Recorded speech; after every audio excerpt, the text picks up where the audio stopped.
Hello, my dear future doctors. Welcome to Fundamentals of Medicine.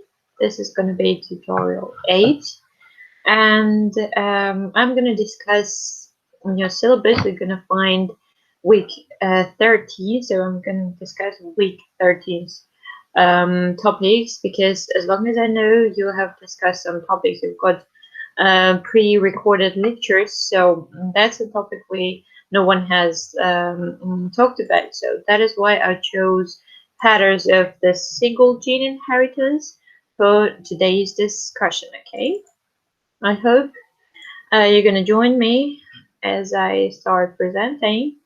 So it's quite a big chapter, so I'm just gonna start. Um, yeah, sharing my PPT with you, and you can join me. How long? I hope so at least. Okay. So yeah, I'm presenting. As I see, you are able to see my screen. So today we're going to talk about patterns of the single gene inheritance. And I've got here written contents of this topic. This will be variation of genes, genotype and phenotype, pedigrees, Mendelian inheritance. Okay, let me do like this. As well as the factors affecting pedigree patterns, autosomal patterns of inheritance like autosomal um, dominant, autosomal recessive, and in the second part of the lecture we're going to talk about X-linked inheritance and so on and so forth. So this is just the first part of this. It will be chapter 7 in your Thompson's and Thompson's Genetics in Medicine. So it's quite a large chapter, but very interesting one. Okay, and I will try to make it even more interesting. Okay, with illustrations and so on. So before we go to Mendelian types of inheritance, let's discuss what kind of genetic disease we know. Okay, types of genetic disease can be single gene, can be chromosomal, and can be complex. Okay, and we'll discuss one by one. So single gene is the one we're gonna talk today a lot. Okay, so single gene traits caused by mutation in genes in the nuclear genome are often called Mendelian because, like the characteristics of the garden peas studied by Gregor Mendel, they occur on average in fixed populations among the offspring of the specific types of mating. Okay, that is why this is the reason why they're called Mendelian because of the inheritance. Okay. Mendelian inheritance is the way they are inherited, not like chromosomal and complex one. This is a different type of inheritance called Mendelian inheritance. Different mutations in the same gene can cause different disease, and the mutations in different genes can cause similar or indistinguishable disease. That is the reason why genetic disease are so varied. Okay, they vary through the by the means of inheritance, by means of phenotypic expression, by means of severity, and so on. So many factors. Okay. Now, as I promised, types of genetic disease. First was chromosomal disease. Chromosome disease, in which entire chromosomes or large segments of them were missing or were duplicated, it means doubled, or otherwise altered, changed somehow. Okay. These disorders include disease like Down syndrome, which is the 21st chromosomes trisomy. It means we've got 3 of this chromosome, Turner syndrome, and so on. Now we're going to talk about them later. Disorders in which single genes are altered. This is the reason of our topic. There are often termed Mendelian conditions or single gene disorders. Well-known examples include cystic fibrosis, sickle cell anemia, hemophilia, and so on and so forth. And lastly, we've got multifactorial or complex disorders, which result for a from a combination of the multiple genetic and environmental causes. Many birth defects, like cleft lip or cleft palate, and many other adult disorders like heart disease, diabetes, and so on. Those are diseases that belong to the category of the multifactorial or complex disorders. Okay, and last we've got mitochondrial disorders or disease that are a relatively small number of diseases caused by alteration. Hello, someone has joined us. Okay, let me see. Hello. Okay, let's continue. Hello, hello, Hussein. How are you? You're fine. How are you? How is your family? How is your Lebanon? Lebanon, not very good. It's very bad. Really? I'm sorry to Yes, hear that. no problem. Okay, we're doing good in Georgia. I think you're in Georgia, right? Uh, Not really. Oh, yeah. Okay, okay.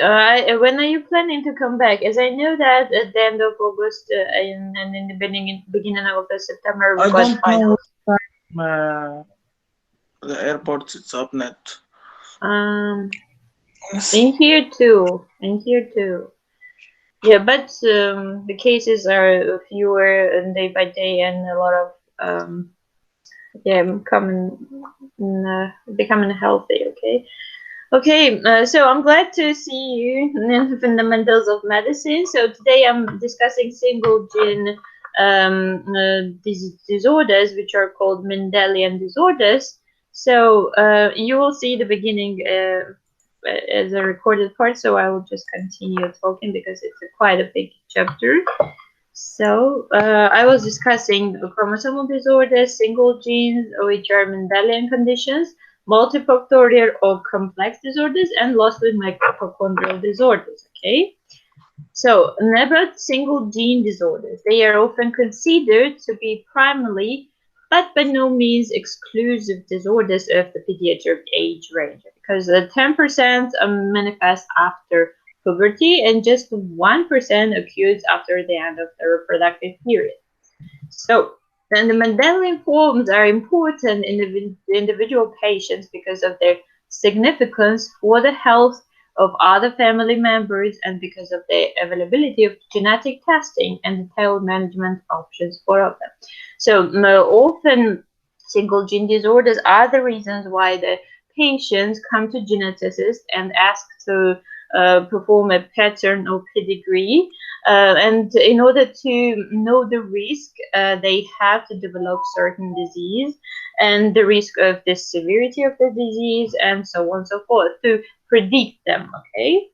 So now let's talk about variations in genes. So inherited variations in genome is the cornerstone of human and medical genetics because we've got that is what the variety in our genome and genetic material defines us. Okay, defines us as individuals, as different from each other. Okay, so segment of the DNA occupying a particular position or location on a chromosome is called locus. Okay, so locus is the segment of the DNA on the chromosome, okay, which is specifies specific traits or specific genetic property. And this, if the segment contains a gene, that DNA segment in the locus is for that gene, okay, for the special gene. Each locus is for the special for the genes. Alternative variations of the gene are called alleles. Okay, on two chromosomes, if we have nearly similar genes encoded, they are called alleles. Okay, on two different chromosomes. The other variations of the genes are called variant or mutant alleles that differ from the wild-type alleles because of the presence of a mutation, a permanent change in the nucleotide sequence or arrangement of the DNA.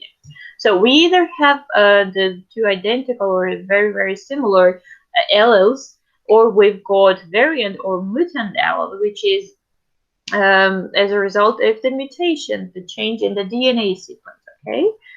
And a given set of alleles at a locus or cluster of loci on a chromosome is referred as a haplotype, okay? In general, they are called haplotypes.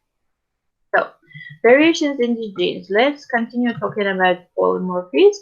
If there are at least two relatively common alleles at the locus in the population, the locus is said to be polymorph, to have a property of polymorphism. Poly means many, morphis is a form. So literally it means many forms, okay? So they exhibit a locus exhibits polymorphism if there are at least two common alleles in this population. Okay, the term mutation is used in the medical genetics in two senses. First, sometimes to define and identify a new genetic change that has never been known previously in this family, or sometimes to indicate a disease-causing mutant allele. Okay, so when we're talking about mutation, we either mean a change which is new to this family, or we either mean the mutant allele which is the reason of this change. Okay, mutation and mutant are never used to refer to human beings. Okay, who carry the mutant alleles. So these are some of my favorite mutants here. Now let's talk about genotype and the phenotype. What is their definition, description, and the differences?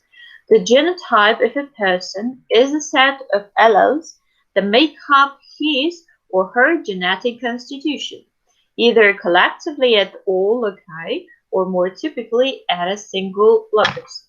So genotype defines the genetic constitution of the individual, while phenotype is observable expression of the genotype as a morphological, clinical, cellular, and biochemical trait. Okay?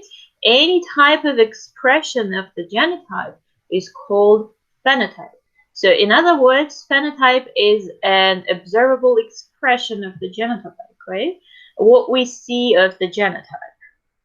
The phenotype is usually thought of as the presence or the absence of a disease, but a phenotype can also be indetectable by means that it can just include the changes in the laboratory test or tissue testing or blood testing and so on. So, and phenotype, of course, can be normal and also can be abnormal given to the individual and especially given to the genotype, right? And abnormal phenotypes are called genetic disorders, those that result in the genetic disease. Each gene usually encodes a polypeptide chain or RNA molecule. A single abnormal gene or gene pair often produce multiple diverse phenotypic effects and determine which organ systems are involved, which particular signs and symptoms occur, and when they occur. So this is what the phenotype defines. And under the circumstances, the expression of the gene defect can be pleiotropic. Pleo means many. It means many different types of expression can be because of the one single genotype. Okay? One genotype might have many different phenotypic expressions in different individuals. So a single gene disorder is one that is determined primarily by an allele as a single locus. That is why single gene, okay? Single locus defines this disorder. When a person has a pair of identical alleles at a locus encoded in its nuclear DNA, he or she is said to be monozygotic or monozygous, okay? When it has a similar or identical alleles at the same loci, but if he or she has a different alleles, they are called to be heterozygous. It means, for example, if the person has one mutant allele and another normal, he or she is heterozygous, okay? But if the person has two mutant alleles or two healthy ones, he or she is called homozygous. Or homo means same, hetero means different, okay? So the term compound heterozygote. So we defined what was heterozygous. Now, compound heterozygous is used to describe a genotype in which two different mutant alleles of the same gene are present rather than one normal and one mutant allele. Okay, we've got two different mutant alleles. This is compound heterozygous. Okay, and these terms, homozygous and heterozygous, can be applied only to autosomal inherited or to autosomal chromosomes, because we know that the females have two X chromosomes. When we're talking about sex chromosomes, females own two X chromosomes, while male own one X and the other Y chromosome. So we cannot call male heterozygous or homozygous because he got two different types of chromosomes, right? So in this case, male are called hemizygous. Hemi means half, okay? Male are half because they own the one X and the other Y chromosomes. And different these types of homozygous or heterozygous could not be referred to mitochondrial genome as well, because mitochondrial DNA is another special case, because it got special types of inheritance and it's only inherited through X chromosome and through oocytes, okay, through the male maternal inheritance. So that is why this is the different types of the genotype and phenotype, okay. So now let's talk about the pedigrees. I partially mentioned that the single gene disorders are important in order for the individual to define the risk of having or developing this disease or to transmitting it to the next generation. Okay, pedigrees is a kind of a map of the genetic disease, okay? Single gene disorder are characterized by the pattern of transmission in the families. To establish the pattern of transmission, a usual first step is to obtain information about the family history of this patient and to summarize the details in the term of pedigree, or a graphical representation of the family tree.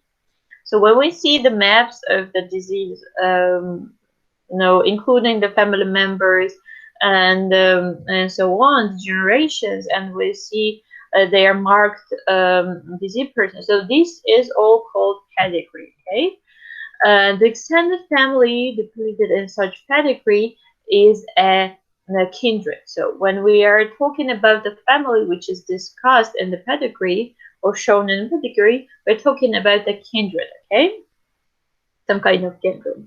And the disease person is the proband. So proband is the one that holds this disease.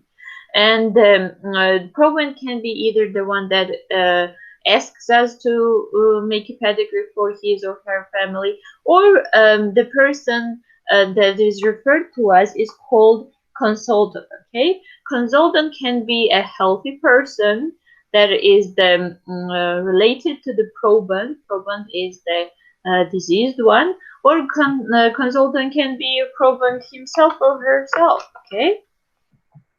And the brothers and sisters are called sibs in the pedigrees. And let's discuss more pedigrees. So relatives are classified as first degree if they are parents, siblings, or offsprings of the proband. At the second degree if they are grandparents or grandchildren, uncles, aunts, nephews, nieces, and half siblings as well. And the third degree will be first cousins. So as the degrees increase, so the relations are further. Okay, so the offspring of the first cousins are second cousins, and the child is the first cousin once removed of his parents' first cousins. Okay, this is sounds complex, but it's quite a easy one. Okay, so couples who have one or more ancestors in common are called consanguineous. Okay. Consanguinity is the thing that the mates have the same ancestors, okay, and the consanguinity defines some inheritance of some very rare recessive conditions, okay. Very rare recessive conditions can be inherited because of the consanguinity, okay, because of the relations between the ancestors.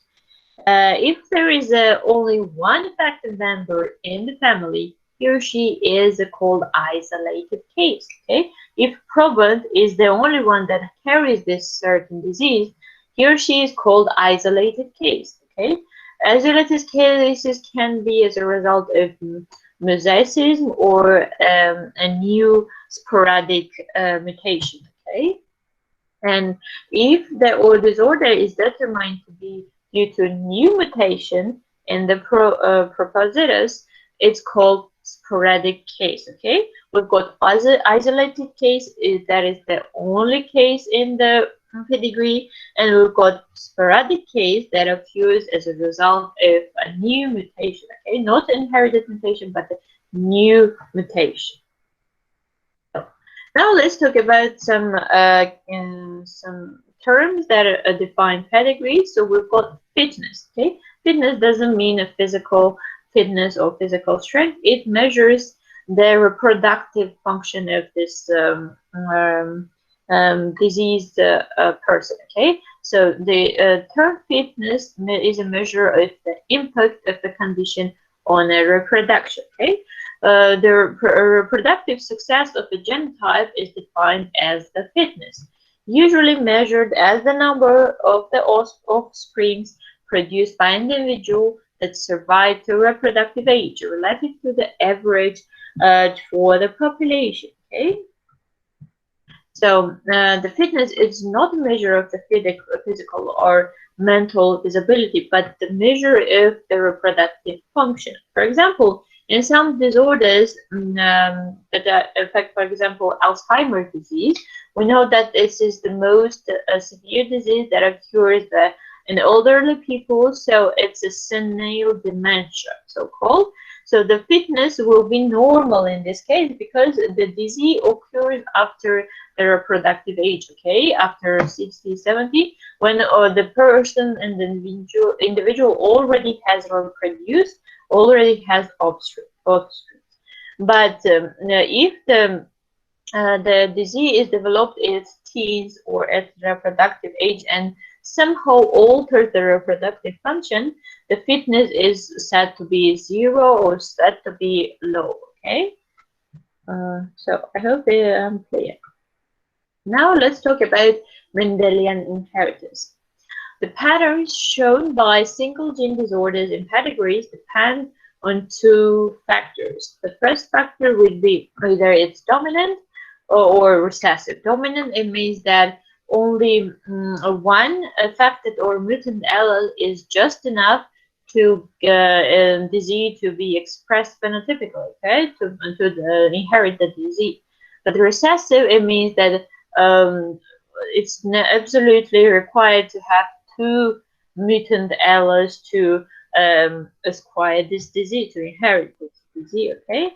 And also the location on the chromosomes. If the disease is located, the mutant gene is located on autosomal chromosome, which is the first 22 chromosomes, or if it is located on the sex chromosome, which is X and Y, and this is 23rd chromosome, okay?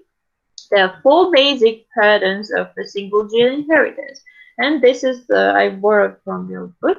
You can see we've got autosomal dominant, autosomal recessive, we've got X-linked dominant, and X-linked recessive disease, okay? And for all 4 of them, we're going to discuss today, okay? So now autosomal and X-linked inheritance. Whether an abnormal gene is on autosome or is X-linked, it has profound effect on the clinical expression of the disease, obviously. Autosomal disorders, they affect males and females equally because men and women have the same amount of the autosomal chromosomes, right? They both hold 22 autosomal chromosomes.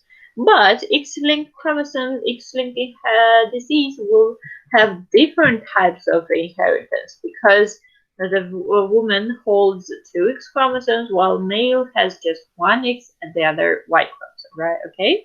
So, but it's a quite, how to say, incompatibility or between this female and male inheritance if we're talking about X-linked inheritance. But this, how to say, this inequality is compensated in that the one X chromosome in the female is randomly inactivated. Okay, so randomly, it means by no choice, just the random inactivation occurs in one of the X chromosome, and some parts of the X chromosomes is inactivated. It means there is some compensation for the two X chromosomes. Okay, nature is fair, quite fair. So now let's talk about the inheritances one by one. First, let's discuss dominant inheritance. So as I said, both homozygotes and heterozygotes for mutant allele is inherited as a dominant. Okay, here you can see this is a affected parent that has a one. A red one is a mutant allele, blue one is a normal. So as a result, she's red, or he is probably red, because one allele, mutant allele, is just enough to inherit dominant disease. Okay, and here we've got an affected parent which has both normal healthy alleles. So the generation, it will be 50-50. Okay, half of the offsprings will have the expression of this disease, half of them will be healthy. Okay, so the homozygotes and heterozygotes for the mutant allele are both affected equally. Okay, it means they have the same phenotypic expression, both homozygous and heterozygous, if we are talking about complete dominance. Okay, but poor dominant disorders are really rare, and that's a good thing because poor dominance is very severe. On occasion, we've got codominance. For example, ABO blood groups is an example of the codominance, because the phenotypic expression of two different alleles for a locus occurs, in which case of two alleles are termed codominant. Most commonly, we've got incomplete dominance. It means that heterozygous for this dominant mutant allele have less severe expression of this disease when if we have two disease of this mutant allele. Okay, if we've got a complete incomplete dominance, it means that heterozygous have less severe expression than homozygous to this mutant trait. Okay, and now let's talk about recessive inheritance. As I said, one mutant allele is not enough to inherit recessive disease, but the individual should definitely have both affected alleles. Okay, in this case, we've got carrier mother and father. It means they have one normal and the other mutant allele. So the mutant here we've got. In this case, blue one is the mutant allele. Here we got two of the offsprings will be carriers. It means they will inherit one of the mutant allele, so they will carry out to this trait to generation. The other, the 1%, the 25th or the 1/4 of this offsprings will be healthy because they will inherit both of the healthy genetic material, and 1/4 will be expressing this disease, will be disease because in this case he will inherit both of the mutant alleles. Okay, and he will express this recessive disease, autosomal recessive disease. Okay, so this is what I said. So most of the autosomal recessive disease are loss of function mutations. It means they produce how to say mutated product which is not able to perform a function. So loss of function mutations are all often inherited as autosomal recessive disease. This here I've got example about enzymes, because if we've got how to say if we've got some of the normal enzymes, they still be able to carry out some of the functions, But in autosomal recessive case, it means all of them are mutant ones, and there is no healthy enzyme, so there is no perform. They could not perform their function. So we've got loss of function because of that. And often enzymes that produce, they encode the proteins that perform some of the functions are this disease are certain disease that are inherited through the autosomal recessive pattern of inheritance. So now let's discuss the factors that affect pedigree patterns. Okay. So the first thing you will meet in the book is penetrance. So what is the penetrance?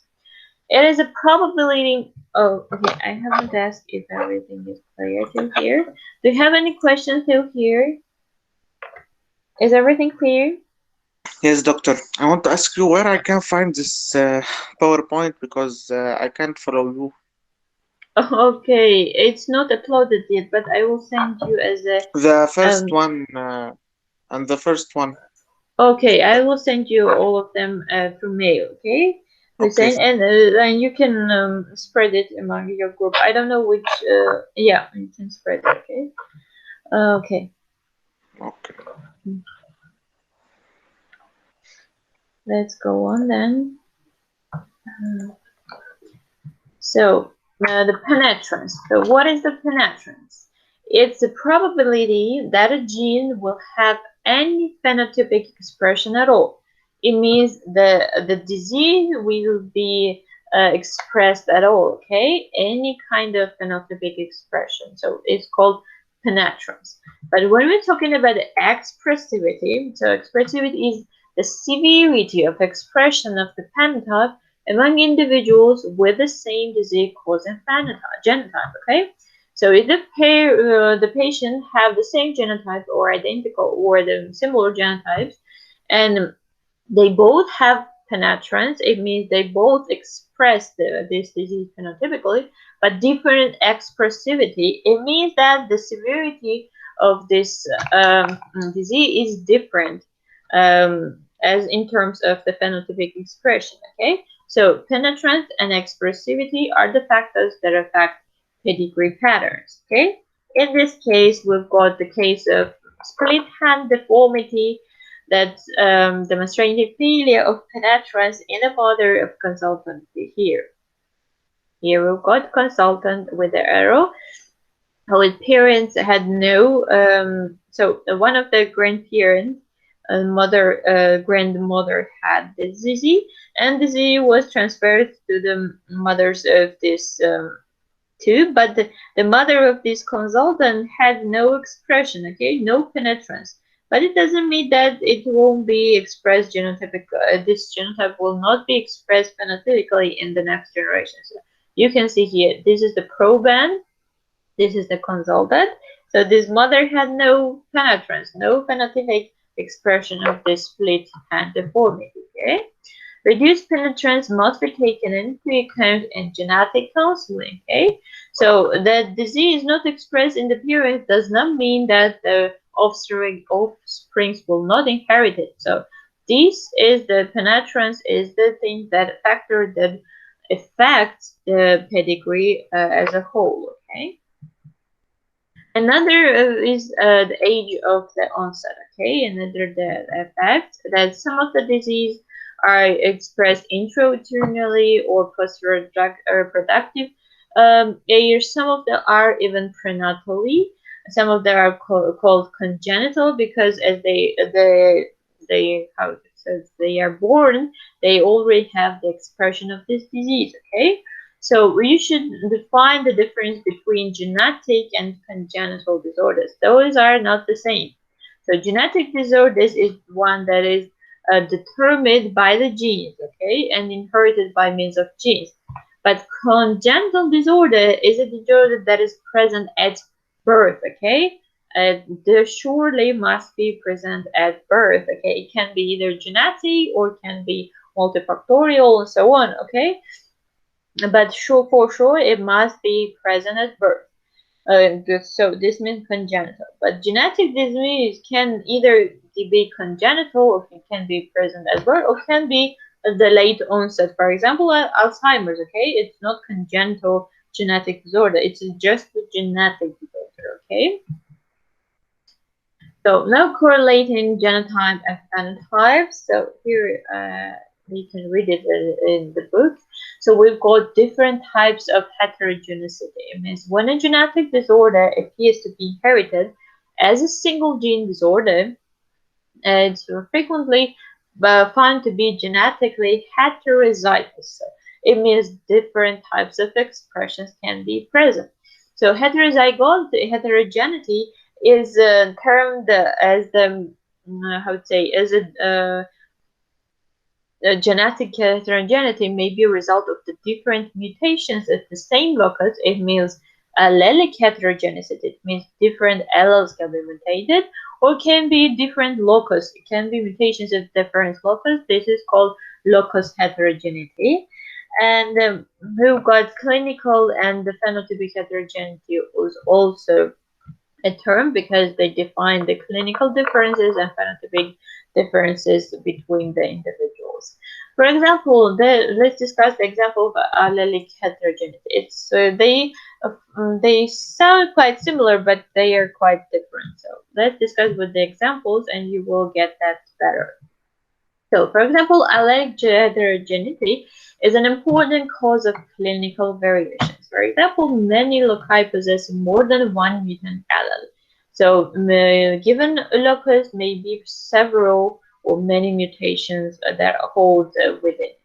For example, when we talk about cystic fibrosis, there are nearly 400 different mutations that have been found worldwide that cause this type of disease. But this allelic heterogeneity is the reason that disease is expressed differently in every condition, okay? So it means different severity is the result of the allelic heterogeneity, okay? Another example that is cystic fibrosis, we've got here, you will read it in the book. And since a particular mutant allele is generally uncommon in population, most people with a rare autosomal recessive disorders are compound heterozygous rather than the true homozygous. Okay? Compound heterozygosity, we discussed that previously. Now, this was allelic heterogeneity. Now let's talk about locus heterogeneity. We said that when they have different locus with different mutations, okay? So this is the example, for example, retinitis pigmentosa. Pigmentosa, this is the picture of the retinoscopy. A common cause of visual impairment due to photoreceptor degeneration. Here we've got degeneration of receptors and the loss of vision as a result. It has long been known that this is the autosomal dominant, autosomal recessive, and X-linked form. So it can be inherited through by means of all three types of inheritance, okay? And why? This reason is for locus heterogeneity, okay?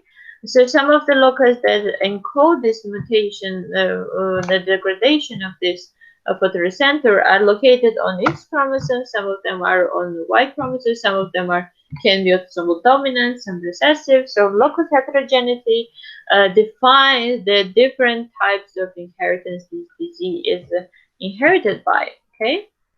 Now let's talk about phenotypic heterogeneity. We said that different alleles, different locus define the heterogeneity. And also we've got phenotypic heterogeneity. It means they differ with the severity of expression of this disease, okay? For example, with Hirschsprung disease, which is also genetic, which is also very important genetic disease, leading to defective colon motility and severe chronic constipation. And the mutations are located, okay, leading to the dominantly inherited cancer of the thyroid and adrenal glands as well, multiple endocrine neoplasia type 2. So these two diseases can have phenotypic heterogeneity, okay, depending on the expression of the amount of the mutant alleles leads to different type of phenotypic expression, okay. In some patients, they will just have some small part of the colon that is aganglionic. Some of them have a large megacolon and many complex, how to say, many complications after that. So in this multiple neoplasia, for example, they have just one or two neoplasias, and the others might have a lot of them. So this is the phenotypic heterogeneity. Okay. And we've got also gender influenced disorders. So as I said, male and female hold the different types of sex chromosomes. Male have two X chromosomes. Sorry, female have two X chromosomes. Male have one X and the other Y chromosome. So that is the reason for the sex influenced disorders. So the difference between the inheritance in the male and female. Okay. Some autosomal recessive phenotypes are gender influenced, that is, they are expressed in both sexes but with the different frequencies and severity. Among autosomal disorders like hemochromatosis is an example of a phenotype more common in males, okay, because this is the X-linked disease, and the males have the higher chance to inherit this disease because the single X is just enough to express this autosomal recessive disease, okay? Because in females, if there is the other healthy allele, and just one mutant allele, it's not enough to express disease. But in males, if they're unlucky enough to inherit the one single mutated allele, the disease will be expressed. And also other reasons here, for example, a lower incidence of the clinical disorder in the females is believed to be related, among other factors, to the lower intake of the iron, lower alcohol usage, increased iron loss during menstruation, and among females, and so on. So there are a lot of factors that differ males and females. Okay, and those are not just physical factors, but also their, I would say, their properties, their own habits, and that lead to or lead to expression some of the disease or decrease the rate of the disease. Okay, and consanguinity. We said that if the I would say mates have they share the same ancestor, they are called consanguineous. Okay, consanguinity is also a factor that affects the single gene inheritance. Okay, it is believed that everyone carries at least 8 to 10 mutant alleles, of which perhaps half are lethal in homozygous before birth. The main cause of well-known, easily recognizable autosomal recessive disorders in homozygous, okay? Only in homozygous. But these rare diseases are, if they are not met or not meant to be met together, they wouldn't be inherited, right? But if the how to say, female and male share the same ancestor, there is a higher chance to inherit those rare autosomal recessive conditions. Okay, the chance that both parents are carriers of the mutant allele at the same locus is increased substantially if the parents are related and could each have inherited the mutant allele from a single common ancestor, which is called consanguinity, okay, which is the guilty in all this. So this is ancestor. Consanguinity is defined as a union of individuals related to each other as close or close more than second cousins. Okay, so this is the example of the inheritance of autosomal disease, which, as you can see, no one had the expression of this disease because this was autosomal recessive. But here we have the third generation. We've got mating between, they have common ancestor here, and we've got here. As a result, we have the expression of the autosomal recessive disease in the fourth generation. Okay. So, for example, the disorder in the pedigree is likely to be an autosomal recessive trait, even though other information in the pedigree may seem insufficient to establish this inheritance pattern. Okay, this definitely has to be autosomal recessive, and because of the consanguinity, because you can see that all other previous three generations had no disease, okay? The genetic risk of the offspring of the marriages between related people is not as great as it seems sometimes, okay? Because they are really small amount, small percentage of this such kind of couples, okay? And the risk is considerably not as big as we can imagine, okay? Still, we've got here in the case of first cousins, double cousins. Okay, so this is the types of consanguineous mating. The probability that the offspring lineage of this mating is homozygous by descent of any one locus is equal to coefficient if inbreeding. Okay, and inbreeding we're gonna discuss here. Inbreeding was very popular among the royal families. Okay, because they thought that the how to say the power should be inherited as well, and should be shared within the family. So that is why the family members used to marry each other in order to inherit not only genetics but also power. Okay, so this is called inbreeding. So this is the result of the one famous Habsburg, the Spain royalty inbreeding, Habsburg Joe. Okay, Habsburg Joe is a very common trait of the Habsburg family as a result of the inbreeding. Okay, inbreeding is closely related to sanguinity. It describes a situation in which individuals from a small population tend to choose their mates from within the same population for cultural, geographical, or religious reasons. Okay, within the small populations, small families, and so on. Okay. In this situation, the parents may consider themselves unrelated, okay? They can be unrelated, but the neighboring families that live under the same conditions, under the same culture and roof and so on, but still they have common ancestry within the past few generations. Just as with consanguinity, inbreeding increases the chance that individuals will be homozygous for an allele inherited from a common ancestor. In taking a family history, it is important to ask not only about consanguinity but also about the geographical origin of the ancestor, especially if a couple is seeking counseling of a similar ethnic and geographical origin. Okay, for example, in Ashkenazi Jews, okay, they are most common to develop Tay-Sachs disease. So because they're yes, to in this population there is a lot of concentration of this recessive gene, and if they marry each other, they have higher chance to develop this recessive rare disease. Okay, and here are some results of inbreeding as well.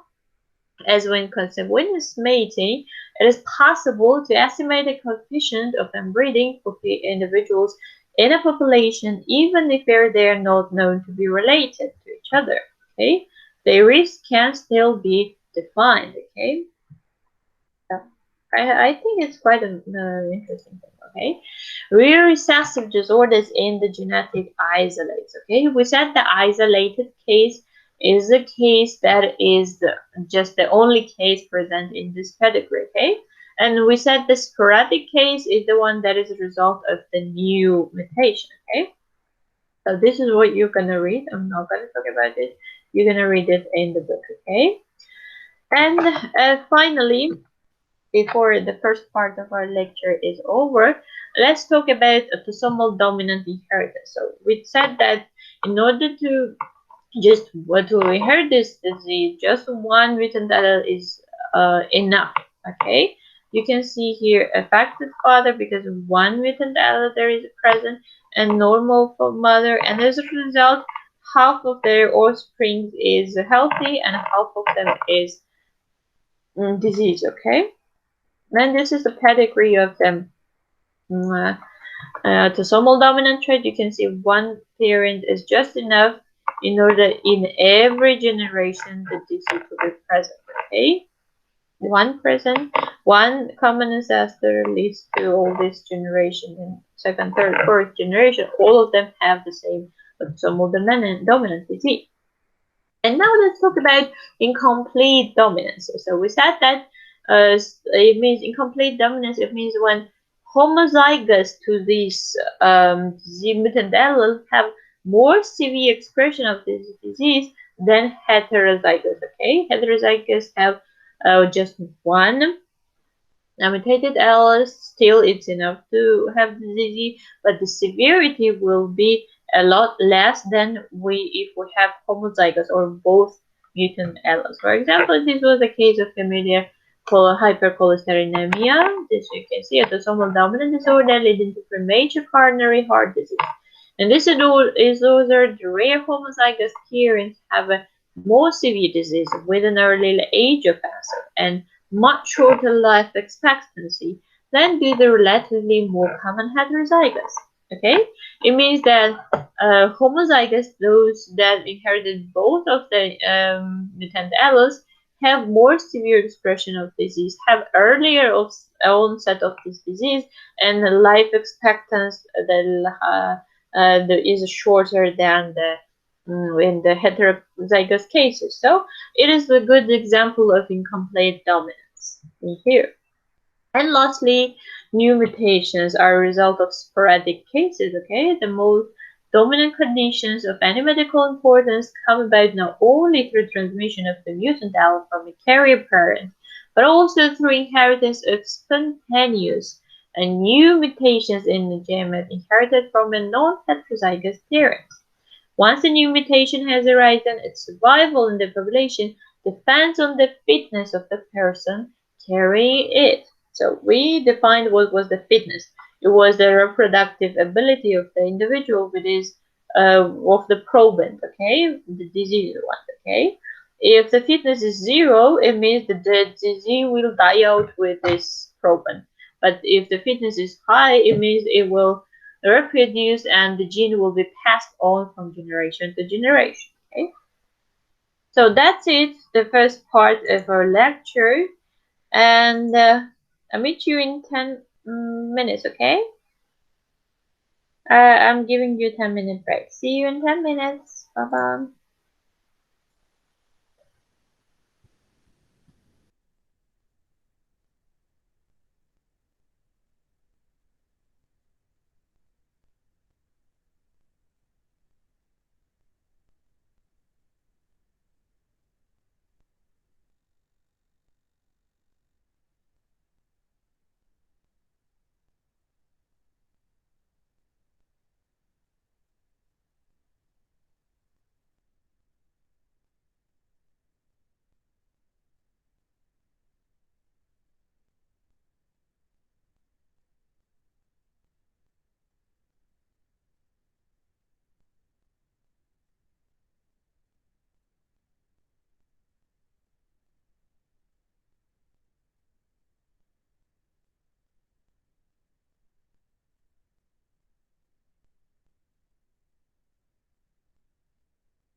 Okay, let's get back to our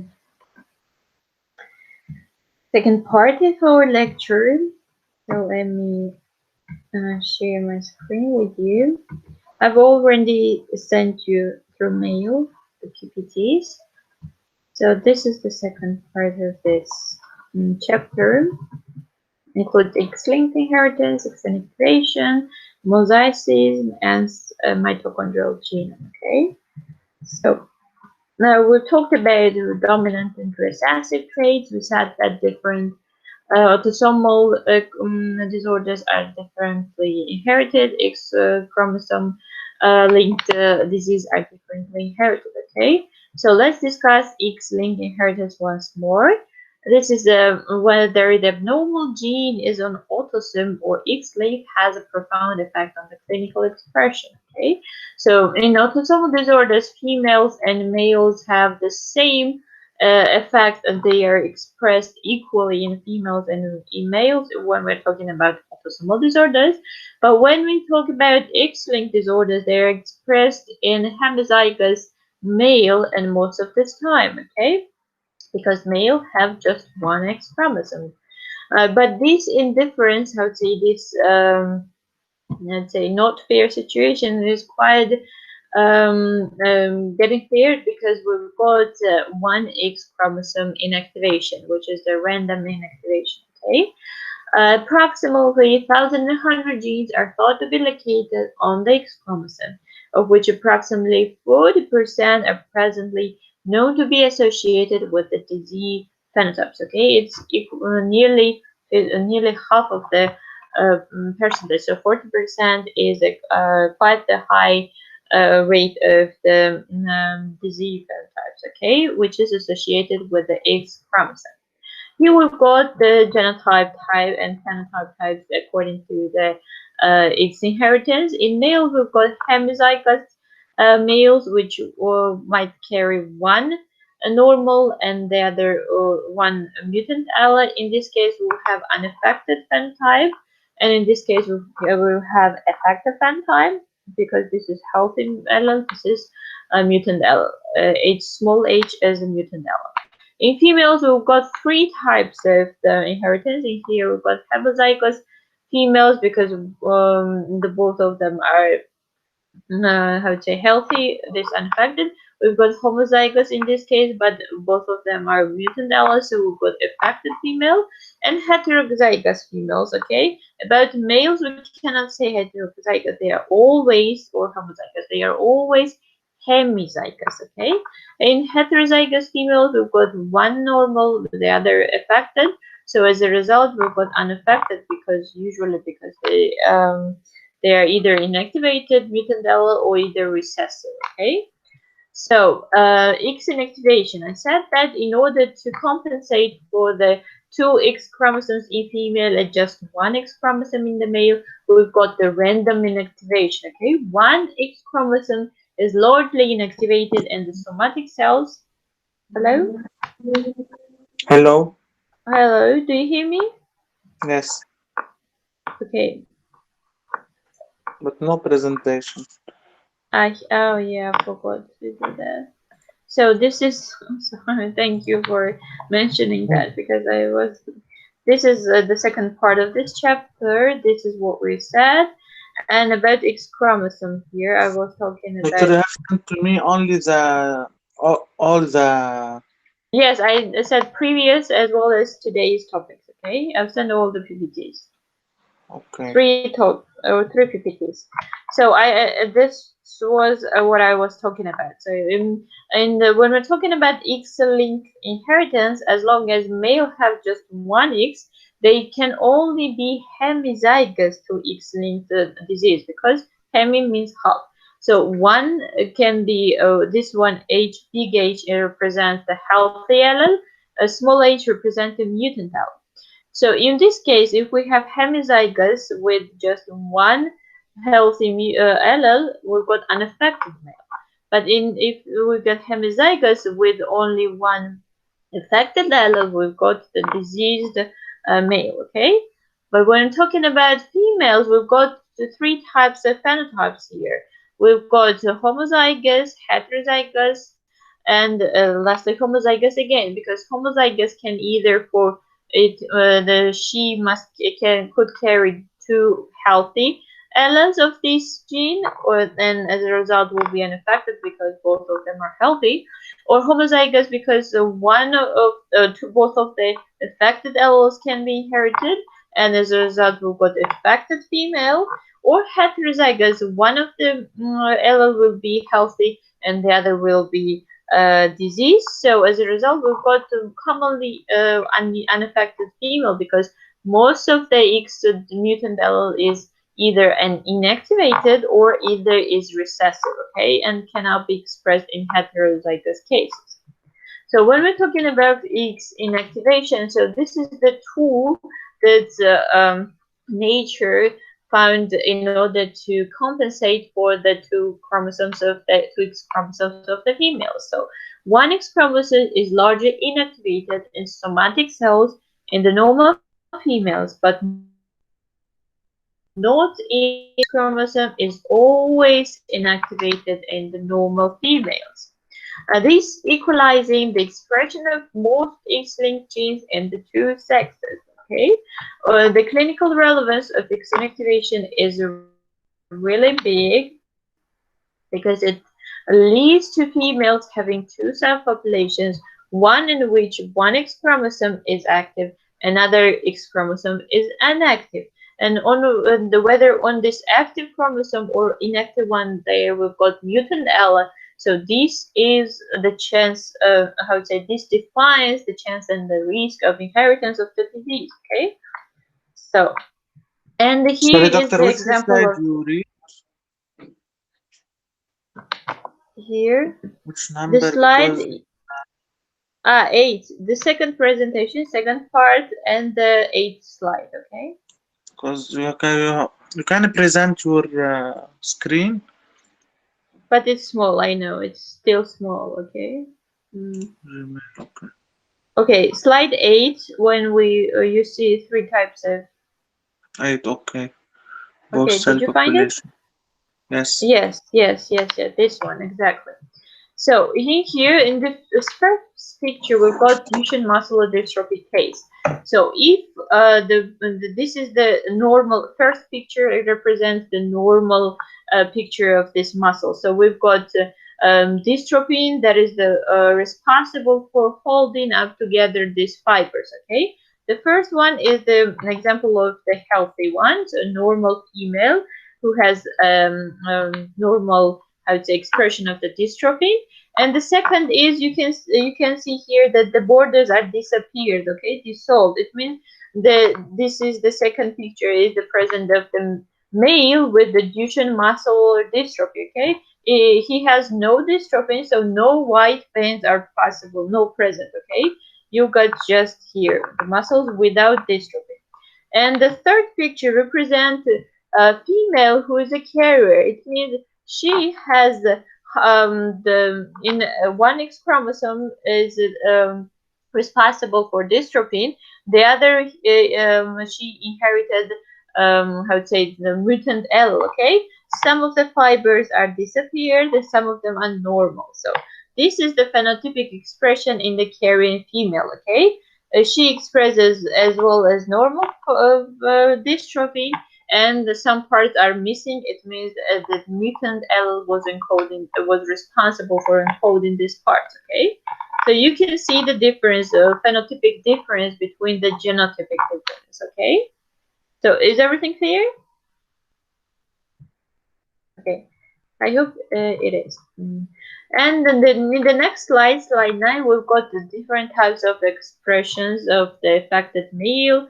If affected male is mated with a normal female, as a result, we've got daughters will be all carriers and the sons will be all unaffected because they will and they will how to say from the female, from the mother, they inherit just X chromosome. Okay, from the male, from the father, they inherit just Y chromosome, which is in here healthy. Okay, if healthy mother is mated with the affected male, all the daughters will be carriers because they will inherit a mutant allele from the father, but all the sons will be unaffected because the father can only give Y chromosome to his son, and the mother is can only give to her X chromosome to her son. Okay, so this is the reason of this inheritance here. And the next picture we've got normal male by carrier female. As a result, half of the daughters will be normal, half of them will be carriers, and half of the sons will be normal, and half of them will be affected because they will inherit the X chromosome from their mother. Okay. And lastly, we've got affected male and carrier male. It means they've got a higher chance of inheritance of this X chromosome because both of the parents, either mother or the father, can be the ones that transmit this X mutant allele. Okay.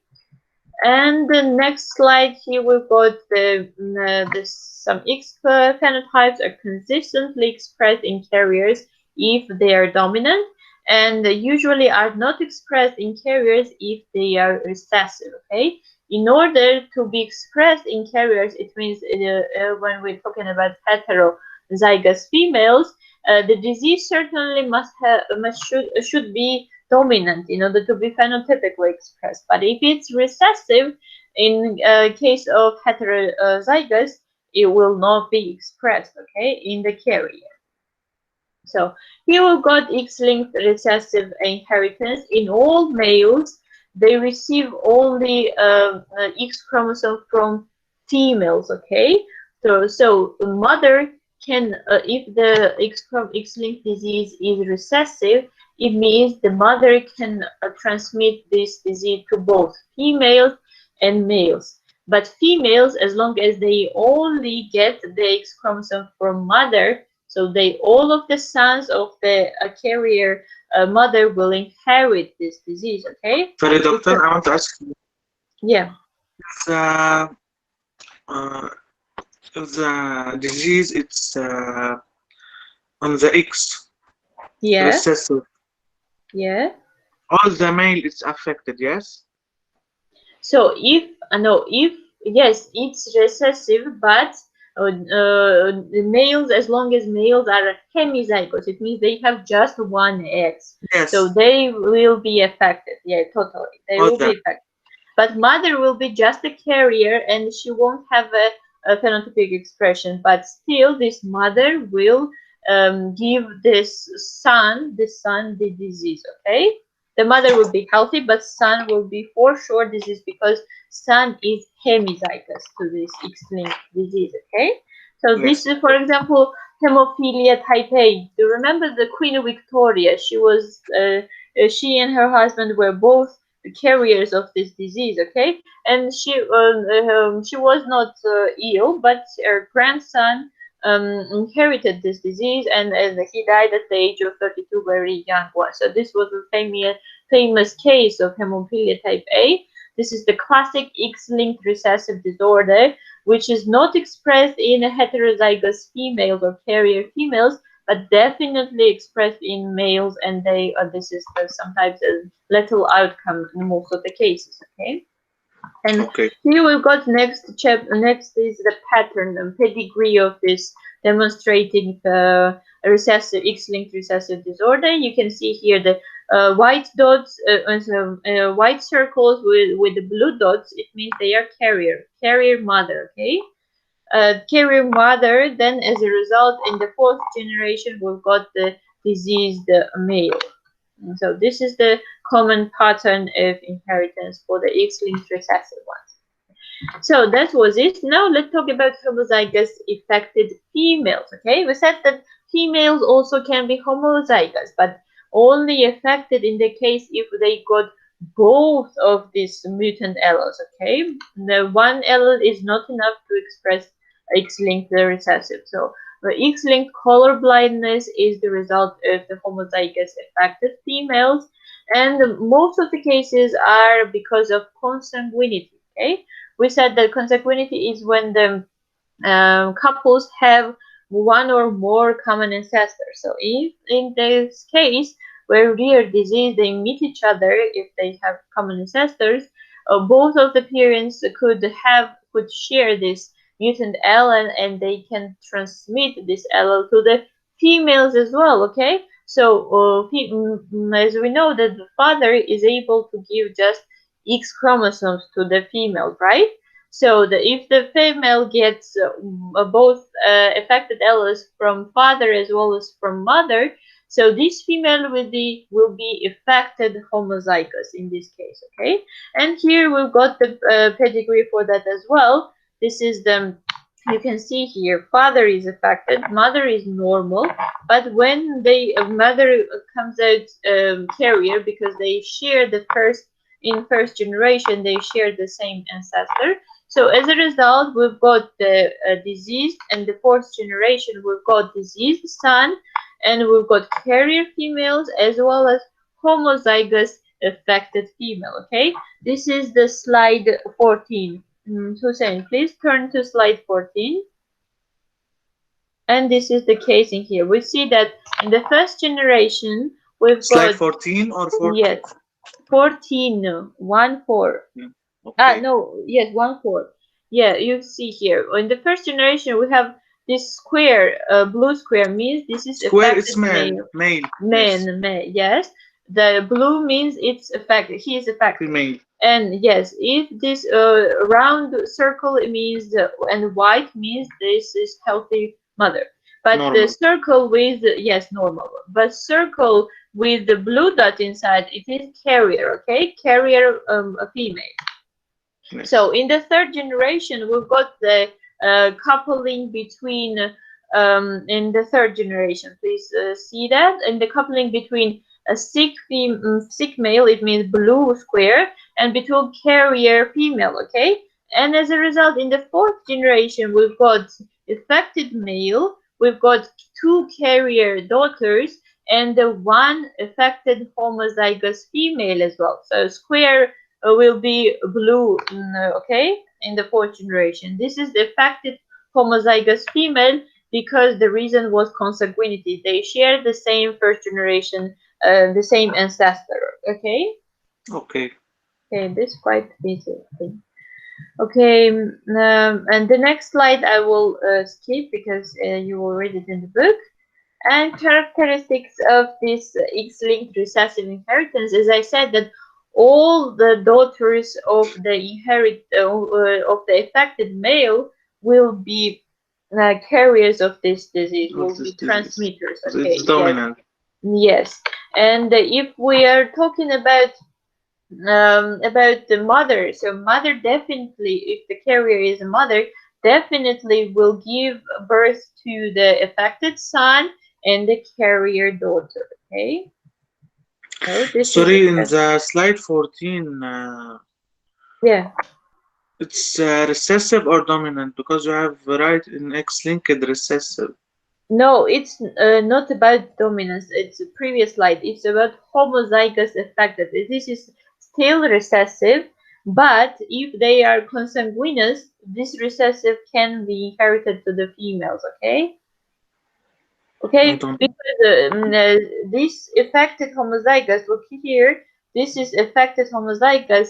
She inherited both affected alleles from the father and from the mother as well. Okay, Okay, okay. okay, that is why she is affected. Okay, because all mother and father were both of them carriers of this Now I effect. understand. The Yeah. mother it's heterozygous, yes? Yes, yes, Okay. heterozygous.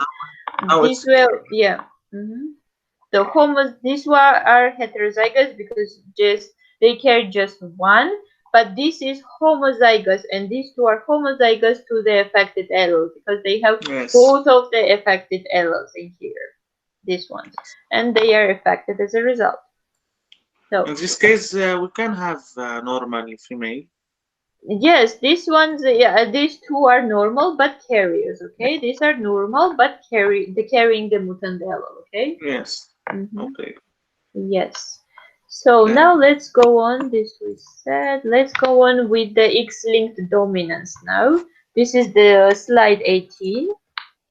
So let's talk about dominance. We said that X-linked phenotype is described as the dominant if one of the affected allele is enough to have a phenotypic expression. Okay, and in this kind of dominance, we've got lack of male-to-male transmission because we know that father only give to Y chromosome to the son, right?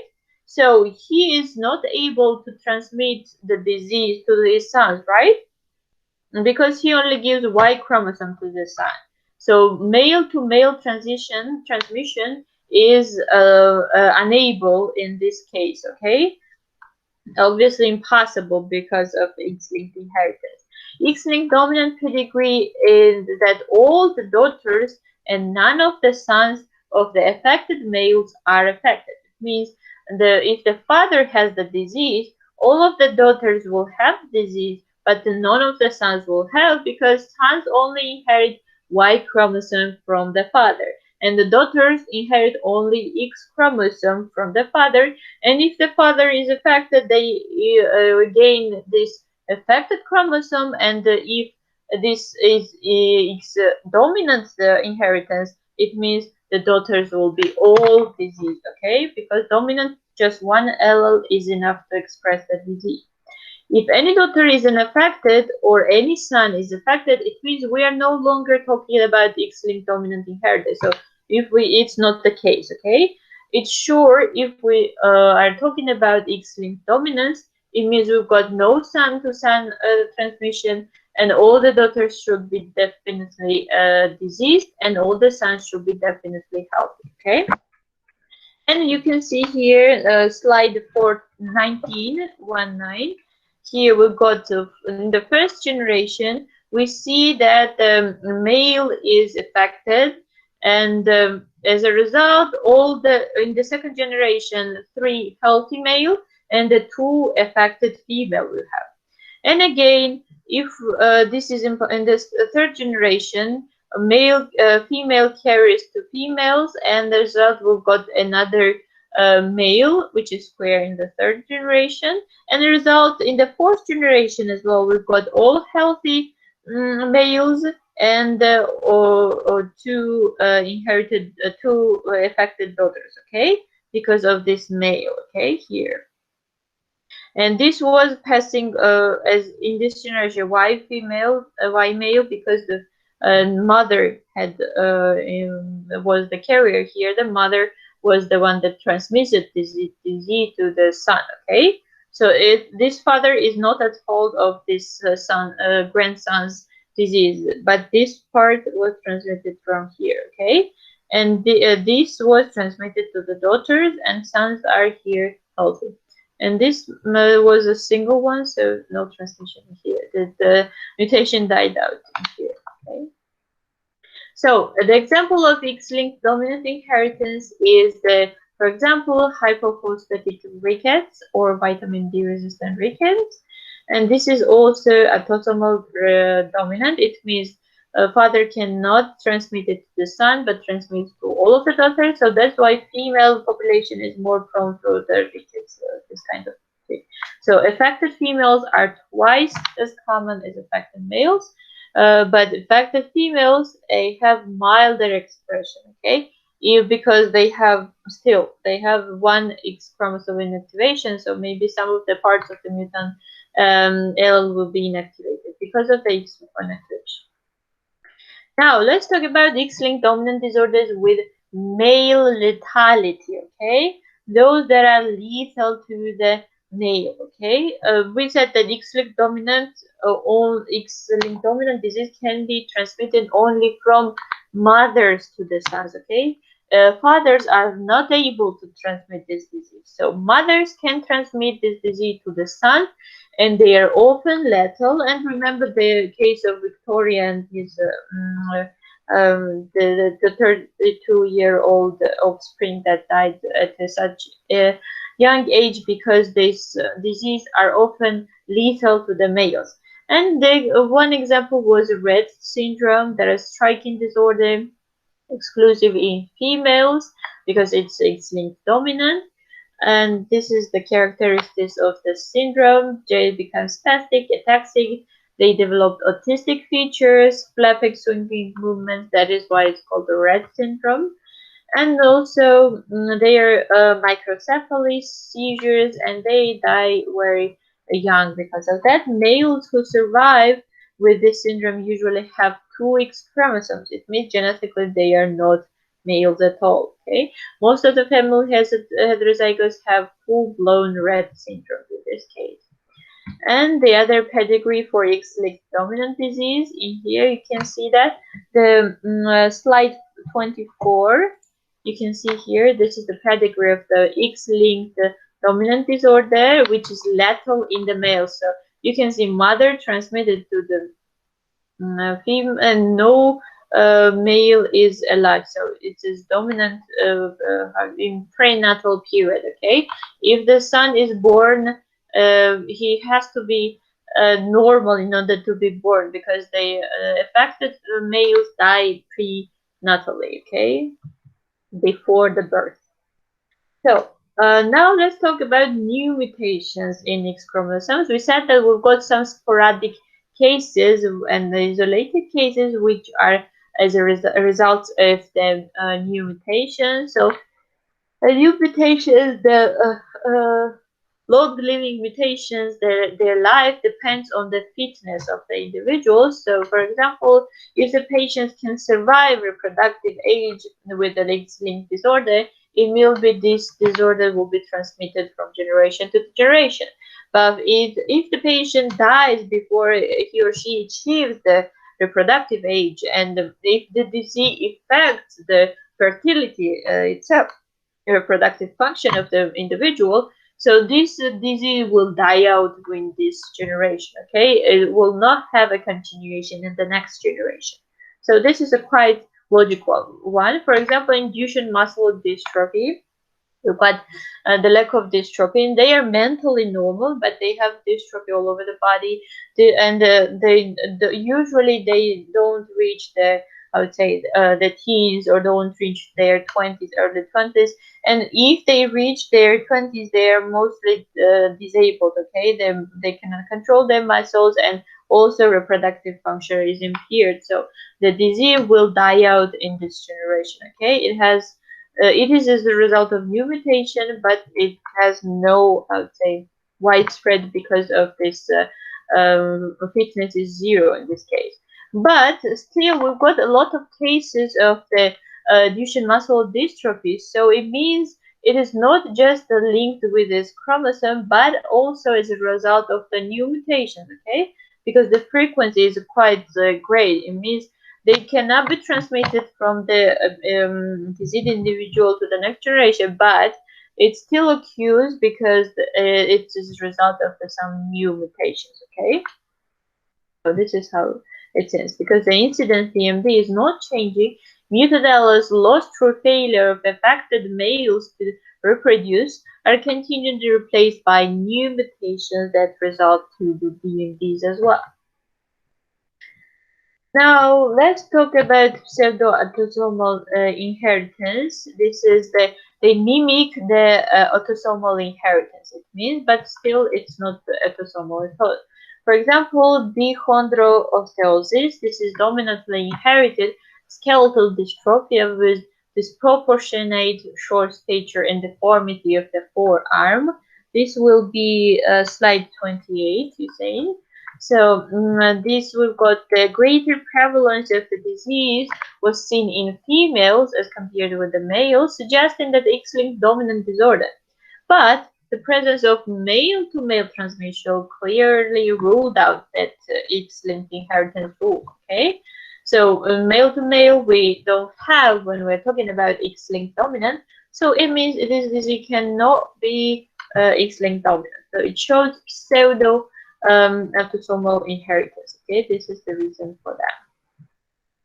And now let's talk about mosaicism. So this pedigree I give you as a homework for you to. Which is slide? Which is this 29? You discuss it at slide 29. You discuss it by yourself. And now let's talk about Mosaicism, and this will be the last part. Okay, mosaicism is 30.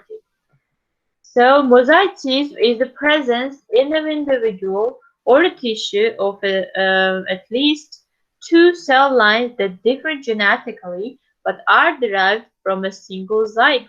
Okay, they have different structure and composition, but they differ genetically, but they are derived from the same zygote. Okay, this is one of the mosaicism is the result of segmental pseudo of neurofibromatosis. This is unusual clinical observation.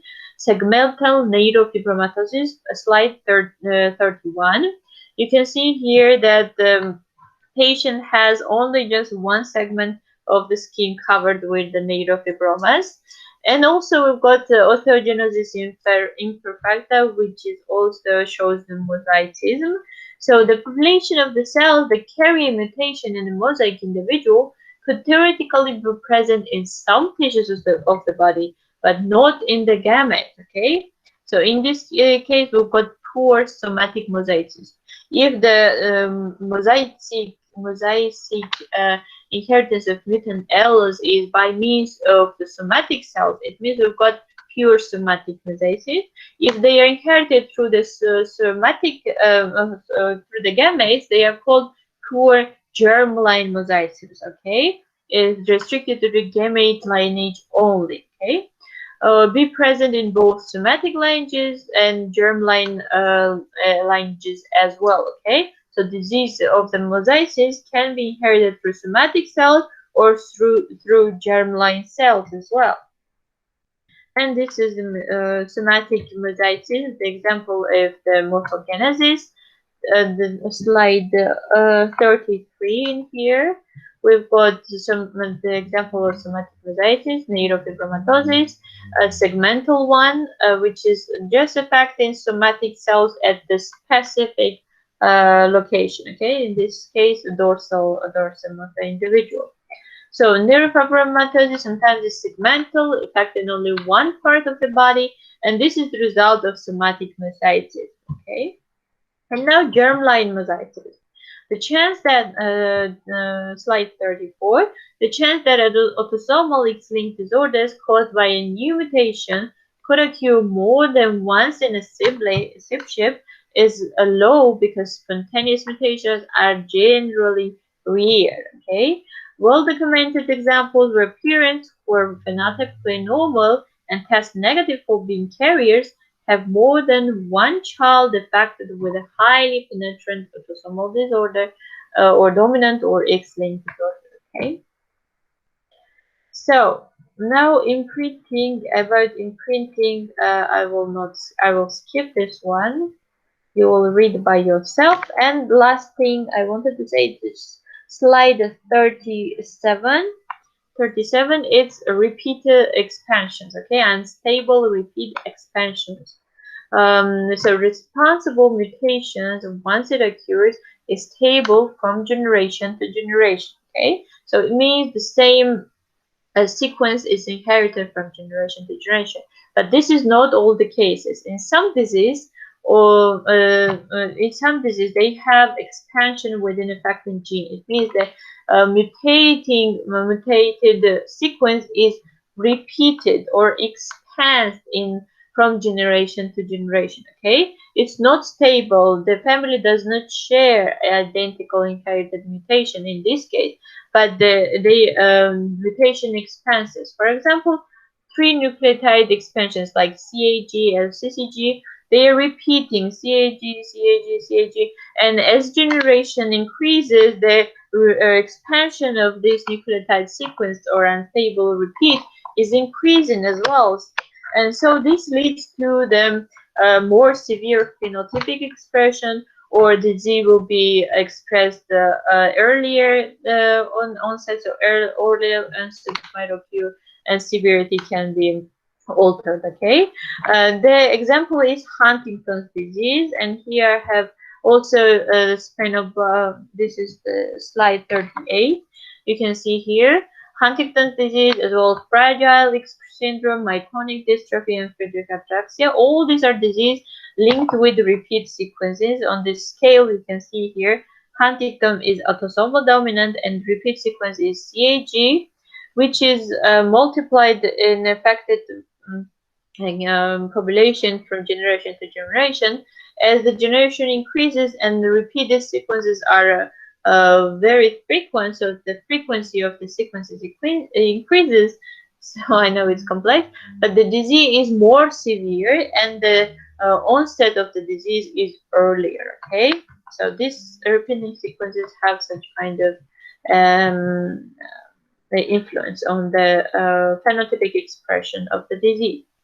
And here I have Huntington's disease described. You will read it in the slides or in the book. I've got spinobalbular muscular atrophy, and also I've got polyglutamide disorders as well. And Fragile X syndrome. This is slide 42. You can see here. This is the second cause of the mental retardation in males after the Down's disease. And here there is this is you can see the transparent part of the X chromosome. This is the fragile X part. Okay, that is why it's called fragile X chromosome. This is the repeat sequence of the DNA that is transmitted through the generation to generation, and as a result of the disease occurs. Okay, massive expansion of another triplet repeat called CGG, located and also how to say untranslated region of the first axon of the gene fragile X mental retardation. Okay, results in retardation. And we've got myotonic dystrophy, Friedreich ataxia. They are also the result of the repeat sequences, okay, and the expansion of this sequence. And lastly, please open up slide 45, the mitochondrial genome. This is the, as I said, this We doesn't, don't need the diseases, Huntington and no, just for reading, okay, okay? no disease. Okay. No, this is okay.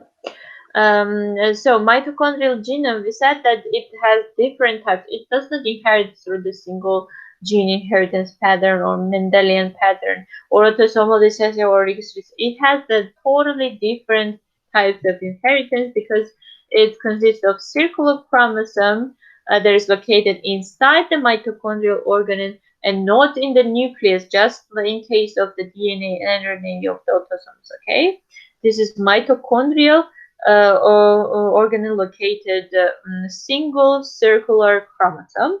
Most of the cells contain at least 1,000 messenger the mitochondrial DNA molecules distributed among the hundreds of the individual mitochondria, and they are only inherited through the oocytes. Okay, the oocytes are the ones that can transmit the mitochondrial genome. Okay, because spermatozoites don't hold this mitochondrial genome, only oocytes. So only mother is able to transmit mitochondrial genome. Okay, so it has three main how to say peculiarities. Which one is, open up slide 47. You can see that only maternal inheritance of the mitochondrial DNA, because again only oocytes can be transmitted, and it has replicative segregation. This is also another property of the mitochondrial genome. What does that mean? So the first unique feature of the mitochondrial chromosome is the absence of the tightly controlled segregation seen during mitosis and meiosis. So in the normal chromosomes, we have really how to say really peculiar type of segregation. But in this case, mitochondrial genome does not undergo this kind of segregation. All cell division, the multiple copies of mitochondrial DNA in each of the mitochondrial cells replicate and sort randomly among newly synthesized mitochondria. So there is no specific replication, but all they have replicative segregation. In this case, mitochondria in turn are distributed randomly between the two daughter cells, and this process is called replicative segregation. Okay, random distribution throughout the cells, throughout the organism is called replicative segregation. And another property mitochondrial genome has is homoplasmy and heteroplasmy. Homoplasmy, most of the cells contain many copies of the mitochondrial molecules. One daughter cell may by chance receive mitochondria that contain only a pure population of the normal mitochondria or poor population of the mutant mitochondria. It means they have homoplasmy in this case. But also there is heteroplasmy. It means that or how half of the population it can be a mixture of populations. Half of them can be a healthy population, the half of them can be affected population. Okay, so heteroplasmy and monoplasmy is not heterozygoty, is heterozygous or homozygous. We are not calling mitochondrial genome like this. We are calling homoplasmy and heteroplasmy according to the normal inheritance to the normal or mutant mitochondrial genome. Okay, and so this was the summary of the. That was it. Okay, that's what. That is all I wanted to talk about for today. Thank you very much. Do you have questions, Hussein? Do you have questions? No, doctor, I think it's clear. Thank you very much. Okay, thank you very much. Thank you for If I have a interaction. question, I will text you. Okay, thank you very much. Thank you for interaction. I was very glad to hear your voice because I'm missing you. Okay, thank you. Goodbye, doctor. Goodbye. Bye bye. Have a nice weekend. Have a nice day. Bye. Thank you, doctor. Bye bye. Thank you. But can I can't find this presentation today. What you explained? I have sent you on mail. So could you open up your mail? Yeah, I'm seeing the mail. You haven't received it? I have sent you. Yeah, I'm checking once. Okay, yes. I've sent you the previous lectures as well and today's. You can see 7 and 13, 1 and 2, okay?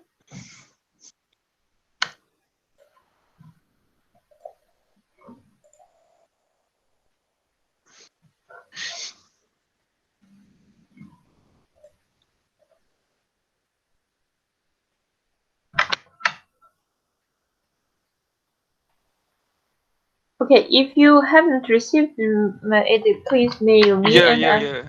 did I you? got. I Okay, Yes, yes, I okay, got. I'm glad. Okay. Thank you, Thank you ma'am. very much. Thank you. I hope you enjoyed it. It was quite interesting. And if you Yes, have any yes. questions, if there is something you don't understand, we can discuss them Yeah. next Saturday. Okay? Bye bye. Have Thank a you, ma'am. nice Thank you. weekend and have a nice day. Thank Thank you. you.